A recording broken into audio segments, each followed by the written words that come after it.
Hello, good morning, teacher and classmates. Today, my classmates Sergio, Miguel, and me, Pablo, we're going to talk about the pros and cons of video games. Video games have a long story. An article from the Smithsonian Institution mentioned that in the 40s and 50s, computers took the entire room and were so expensive that only universities and companies could afford them. Although technology was very bulky back then, now everyone can play a video game using only a cell phone. Now, starting with the pros. Next slide, please. Games with good visuals boost creativity. As a designer, it is important to create experiences that improve your ideas and stimulate your creativity. For us, it's like open Pinterest to that, like it provides inspiration and references to improve your knowledge. Should inspiration continue, the creative projects will keep increasing. Back in the day, Nintendo launched Wii Sports as an alternative way to play sports at home, like golf, boxing, tennis, and bowling. One of the positive points of games of that style is that you need to actually make exercise to make your own character perform in the game. So if the kids are playing games of that style, they are actually making exercise. Therefore, it is better than only being at PC for hours playing Fortnite or Roblox. Should this trend continue, more consumers will become gamers or fanatics of sports because they have actually seen it.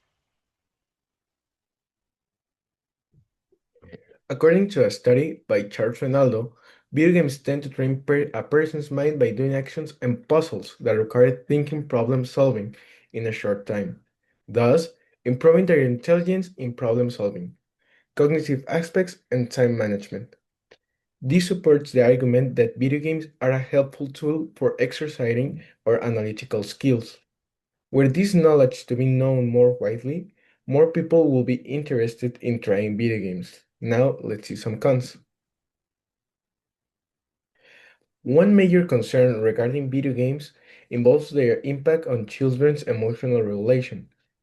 Although it is very common for children to lose control of their emotions while playing competitive online games, it is damaging to their development to normalize this behavior. Should this keep happening, parents will still have a negative opinion about video games. Much as every year, companies review new styles of games and embrace more markets. They are still betting on monthly subscriptions because the newest version of consoles like the PlayStation 5 or Xbox Series already have a digital-only version that only accepts digital games. So if we buy a disc or a game at GameStop, we can play it because our console can read a disc. So in the future, all of the video games are going to be just codes to unlock the access, so no more boxes. Just like the trends of Netflix, Amazon, or Disney Plus, they offer a variety of video games for a monthly payment, and we can have access to a select catalog of classic, retros, renewed versions. So we don't need to buy every game at a full price, like a discount. However, if we cancel our subscription, they block our access to the games. So we as a consumer finishing paying like $12 to $20 just to play video games that in most of the cases can be harmful to our mental or physiological health. Now, it is true that video games can be entertaining. Nevertheless, video games can be addictive, so we need to set a schedule to have fun with them. Another disadvantage is that video games can be really expensive. That's why some platforms provide a subscription-based service. Should these platforms keep improving their catalogs, the prices will keep increasing too. Now, starting with examples. An example that I believe everyone knows and also is a proof that video games help us to socialize or interact with others is Among Us. The mechanic of opening your Mac and sharing your version of the story was very fun and was a way to avoid the pain of isolation. Also, when I was a kid, I remember that my cousins and I used to play Nintendo 64 for hours, giving us a lot of laughs and great moments together. Also, another example is the use of video games to get through tough times.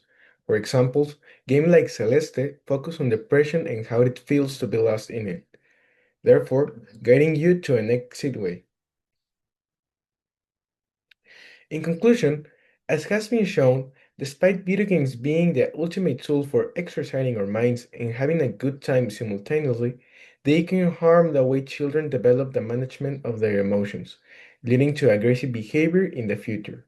Therefore, the responsibility of the parents should be choose the right games for their children to play, guiding themselves with tools like the ESRB in America. Thank you.